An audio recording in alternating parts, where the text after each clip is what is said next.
Hey students, a very good morning to all of you. मैं अपूर्वा सिंह और आप सभी का स्वागत है ऑनलाइन तैयारी पे। तो आज की डेट है 25 अप्रैल और स्टार्ट करते हैं आज की डेली क्विज। और सबसे पहले जैसा कि हम लोग रोज करते हैं, आज का हमारा क्वेश्चन ऑफ द डे है, describe the main features of the permanent settlement and also examine how was the Mahalwari system was different from the permanent settlement. अब as you all know we have two types of systems, permanent settlement and Mahalwari system. ठीक है, तो अब now you have to tell कि इन दोनों में क्या differences हैं, क्या फीचर्स थे परमानेंट सेटलमेंट के और क्यों इसको लागू किया गया था। मॉडर्न इंडिया का ये क्वेश्चन है और काफी ज्यादा इंपॉर्टेंट है, तो इसका आपको आंसर देना है 250 वर्ड्स में और आंसर आपको सेंड करना है IAS@onlinethyari.com पर। तो हिंदी में अगर हम क्वेश्चन की बात करें तो स्थायी बंदोबस्त प्रणाली की मुख्य विशेषताओं का वर्णन करिए और यह भी बताइए कि महलवाड़ी व्यवस्था स्थायी बंदोबस्त के मुकाबले कैसे अलग थी। तो यहाँ पे महलवाड़ी व्यवस्था और उसके साथ साथ स्थायी बंदोबस्त में आपको डिफरेंस बताना है कि किस प्रकार से ये भिन्न थी और उसके साथ साथ स्थायी बंदोबस्त प्रणाली के बारे में उसकी विशेषताएं बतानी है और उसके फीचर्स के बारे में आपको बात करनी है। 250 वर्ड्स में स्टिक रहिएगा, ऐसा ना हो कि आप 4 पेजेस का आंसर लिख दें। होता है भाई 2 पेजेस मैक्सिमम आपके जाने चाहिए आंसर के लिए। इतना ज्यादा अगर आप लिखेंगे ना 400 वर्ड्स के आंसर, तो वहां आपको दिक्कत होगी मेंस में, क्योंकि आपकी हैबिट पड़ जाएगी लंबे लंबे आंसर्स लिखने की। तो कोशिश करिए छोटे ही वर्ड्स में अपने आंसर्स को खत्म करें। क्लियर? तो ये था आज का हमारा क्वेश्चन ऑफ द डे और जो कल के आंसर्स हैं उनमें जो बेस्ट आंसर है वो आपको सोशल मीडिया पर मिल जाएगा, तो वहां से आप कल के आंसर्स भी चेक कर सकते हैं। आगे बढ़ते हैं हम लोग। आपका हमारा जो पहला क्वेश्चन है आज का, तो डेली क्विज का हमारा फर्स्ट क्वेश्चन है, which among the following is are advantages of mulching. पलवारना, ठीक, पलवारना जिसको हम बोलते हैं मल्चिंग के क्या लाभ हैं। सबसे पहला, conserve soil moisture, reduce weed growth, encourage microbial activities in the soil. यह मृदा की नमी का संरक्षण करता है, यह खरपतवार की वृद्धि को कम करता है, यह मृदा की सूक्ष्म जीवीय गतिविधियों को प्रोत्साहित करता है। इन दिए गए कूटों का प्रयोग करके सही उत्तर चुनिए। तो ऑप्शंस आपके पास में ये रहे। एंड नाउ यहाँ पे हम मल्चिंग की बात करें तो मल्चिंग बेसिकली है क्या। सो मल्च अगर हम बोले तो mulch is a layer of decay organic matter on the ground. ठीक है, सो ये बेसिकली विघटित होने वाले जैविक पदार्थों की एक सतह है, जो भी आपकी suppose that this is the layer. तो यहाँ पे जो आपकी सरफेस है इस पे जितने भी आपके जैविक पदार्थ हैं, लाइक प्लांट्स हो गए, प्लांट्स के बाद में कुछ एनिमल्स हो गए या कुछ और भी आपके ऑर्गेनिजम्स है, तो इन सब का जब विघटन होता है, ठीक है, डिके होते हैं, मानो कि इनकी डेथ हो गई और डेथ होने के बाद में ये सरफेस पर ही पड़े रह जाते हैं। तो इन सबको अगर डिके करके जो ऑर्गेनिक मैटर बनता है हमारे ग्राउंड का, दैट इज मल्चिंग। अब इसके क्या फायदे हैं, तो जो कि हमारा क्वेश्चन था, तो ये तीनों ही क्या है, इसके एडवांटेजेस हैं। तो बेसिकली हम एडवांटेजेस की बात करें तो सबसे पहला ये क्या करता है, इट कंजर्व सॉइल मॉइस्चर, जो हमारी मृदा की नमी है उसका संरक्षण करता है। फिर उसके बाद में ये वीड ग्रोथ, जो आपकी खरपतवार है उस की वृद्धि को कम करता है, उसके साथ साथ मृदा की उर्वरकता में वृद्धि करता है, जो इम्प्रूव करता है सॉइल फर्टिलिटी को। एंड इसके साथ साथ जो nutrient and water retention capacity है सॉइल की, उसको भी बढ़ावा देता है ये। ठीक है, so these all are the advantages of mulching. इसका जो करेक्ट आंसर है वो है option number D, 1, 2 and 3 all are correct.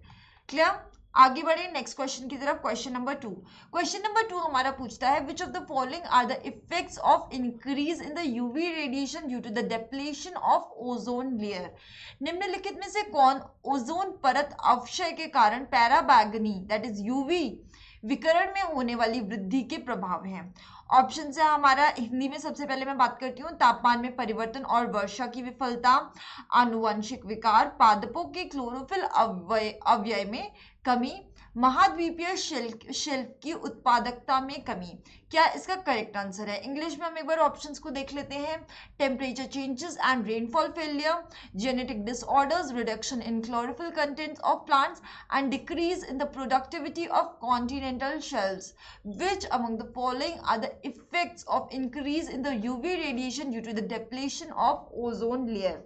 तो यहाँ पे हम बात करें आंसर जो है इसके चारों ही ऑप्शन हमारे करेक्ट हैं। ठीक है, सो डिप्लेशन की अगर हम बात करें तो जो हमारी ओजोन लेयर है, suppose this is the earth, और अर्थ के ऊपर जो हमारी एक ओजोन लेयर प्रेजेंट है जो कि हार्मफुल यूवी रेडिएशंस को अर्थ तक आने से रोकती है। ठीक है, अब हमारी ह्यूमन एक्टिविटीज की वजह से क्या है कि ये अर्थ डिप्लीट हो रही है, यानी कि इसमें सिंपल भाषा में हम बात करें तो ये पतली हो रही है। ठीक, अब इसके पतली होने से क्या है, सपोज दैट पहले तो ये ऐसी थी, ठीक है, अब नाउ ये धीरे धीरे कम होकर के कैसी हो रही है, इस तरीके से हो रही है। ठीक, सो यहाँ से क्या है कि यूवी रेडिएशंस आने के चांसेस ज्यादा हो जाते हैं, और जो रोकने का काम बेसिकली ये करती है यूवी रेडिएशंस को, वो काम वो ठीक से नहीं कर पाएगी, यूवी रेडिएशंस अर्थ तक पहुंचने में सफल हो जाएंगी। उसके नेगेटिव्स क्या हैं, तो ये हार्मफुल इफेक्ट्स की अगर मैं बात करूं तो हार्मफुल ये दो तरीके से, पहला डायरेक्टली और दूसरा इनडायरेक्टली, दोनों ही तरीकों से ये नुकसान पहुंचाती है। ठीक है, डायरेक्टली होने वाले नुकसानों में क्या है कि जो हमारा स्ट्रेटोस्फीयर है, स्ट्रेटोस्फीयर का टेम्परेचर इंक्रीज हो जाएगा, यानी कि हम बात करें तो जो समतापमंडल है उससे उसके तापमान में वृद्धि हो जाएगी, उसका टेम्परेचर इंक्रीज होगा, और उसके साथ साथ हमारे जो टेम्परेचर में चेंजेस होने की वजह से क्या होगा, रेनफॉल फेलियर हमको देखने को मिलेगा अर्थ में। फिर नेक्स्ट हमारा है ये तो हमारा हो गया टेम्परेचर से रिलेटेड। ठीक है, डायरेक्ट इम्पैक्ट्स की हम बात करें, दूसरा जो इम्पैक्ट है वो हमारी इम्यूनिटी डिक्रीज होगी, और हम बात करें तो प्लांट्स और एनिमल्स जो है डिजीजेस की तरफ ज्यादा ससेप्टेबल हो जाएंगे, ये एक मेन रीजन है। और उसके साथ साथ हेरिडिटी पे हमारी इफेक्ट पड़ेगा, जेनेटिक डिसऑर्डर्स हमको होंगे, तो सेकंड जो आपका ऑप्शन है वो भी करेक्ट है।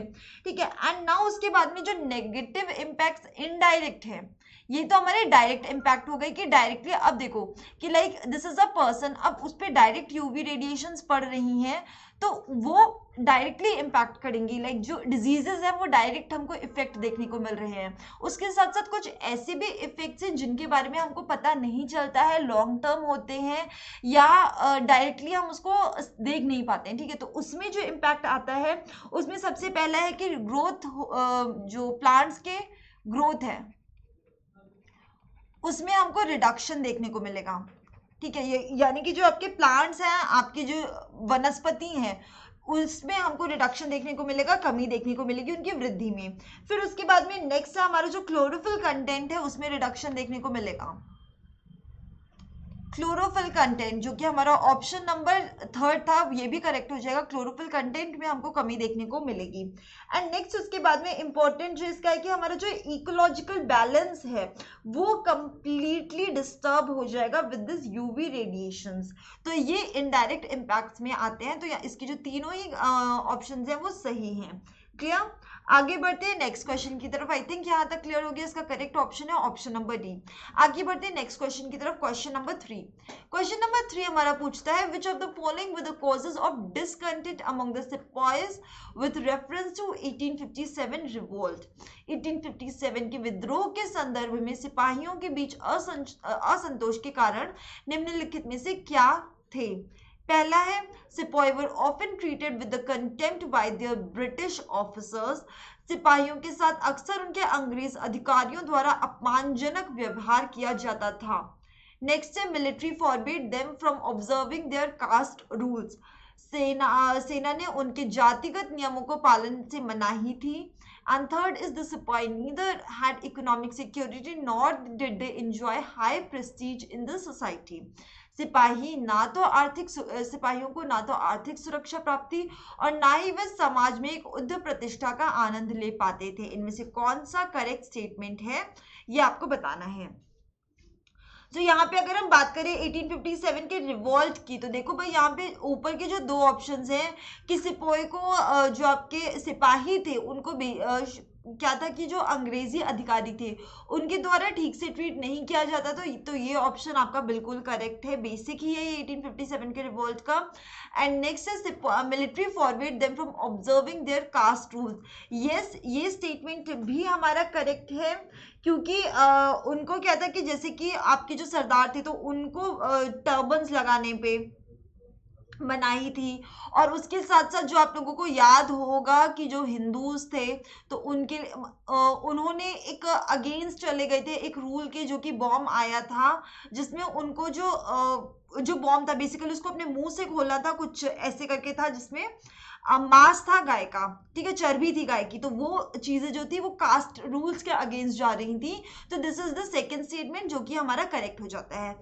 थर्ड स्टेटमेंट जो है हमारा, सिपाहियों के पास में इकोनॉमिक सिक्योरिटी नहीं थी और high Prestige in the society, उनको समाज में एक प्रतिष्ठा प्राप्त नहीं थी। तो ये स्टेटमेंट बिल्कुल गलत है, क्योंकि यहाँ पे हम बात करें तो सिपाहियों को आर्थिक सुरक्षा भी प्राप्त थी और उनको समाज में एक उच्च प्रतिष्ठा भी प्राप्त थी। तो थर्ड स्टेटमेंट हमारा गलत है।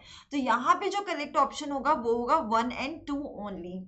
क्लियर। अब आज आप लोगों को क्या करना है कि 1857 का जो हमारा रिवोल्ट है उसके बारे में जाकर के डिटेल में सारी चीजें पढ़ लीजिए, उसके क्या रीजंस थे, कहां पर किसने लीड किया था वो 1857 का रिवोल्ट, ये सारी चीजें आपको पढ़नी है आज 18 मॉडर्न हिस्ट्री की जाकर के।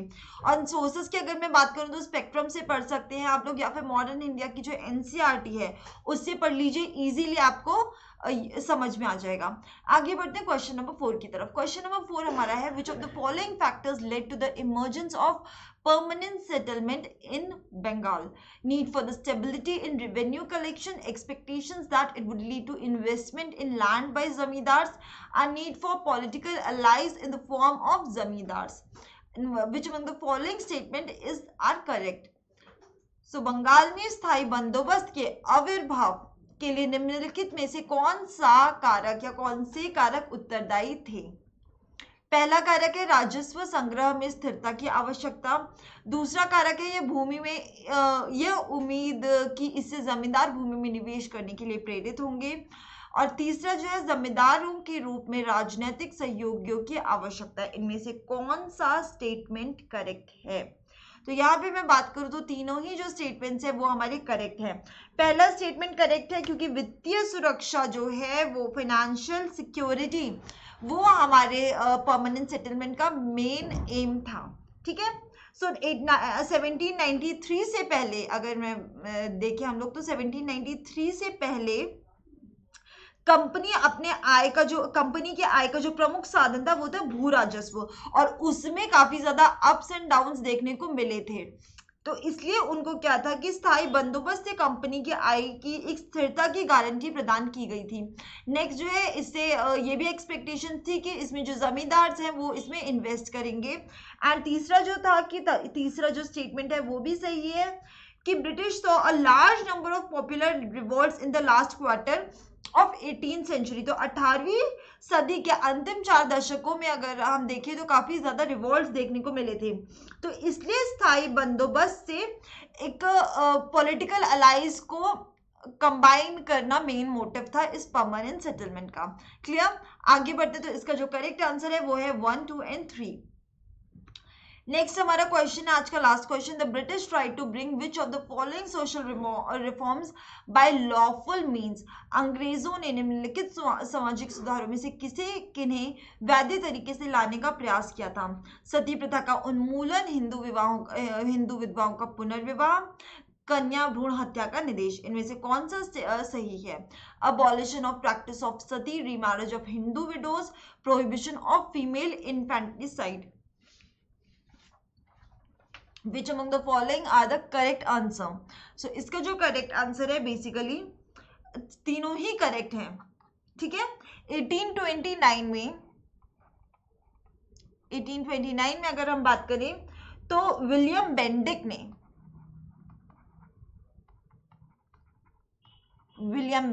ने सती प्रथा की जो प्रैक्टिस थी उसको अबॉलिश किया। फिर उसके बाद में 1856 में यहाँ पे हम बात करें 1856 में ब्रिटिश ने रूल पास किया जिसमें हिंदू विधवाओं के पुनर्विवाह से संबंधित जो रूल था वो पास किया। तो ये रिमैरिज ऑफ हिंदू विडोज ये कब आया? 1856 में। एंड ठीक इसी तरीके से जो कन्या भ्रूण हत्या पर रोक लगाने का जो विनियम था वो 1795 और उसके साथ साथ 1802 में पारित किए गए। क्लियर। तो ये आप देखो यहाँ पे आप लोगों को डेट भी याद रख लेनी है, फटाफट से याद कर लो। सती वाले जो है, सती इज 1829। उसके साथ साथ जो विडोज का है वो है 1856 एंड फीमेल इन्फेंटिसाइड जो है 1795 एंड 1802। क्लियर। तो यहाँ पे तीनों ही स्टेटमेंट्स जो है आपकी सही हैं। So that's all in today's session students. अगर सेशन पसंद आया है तो लाइक जरूर कर दीजिएगा सेशन को, और उसके साथ साथ आंसर्स देना बिल्कुल भी मत भूलिए, और कमेंट करते रहिए जो कैसा लगा आपको ये सेशन और कैसी लगी आपको ये सीरीज, ये आप मुझे कमेंट करके जरूर बताइएगा। Thank you so much for watching.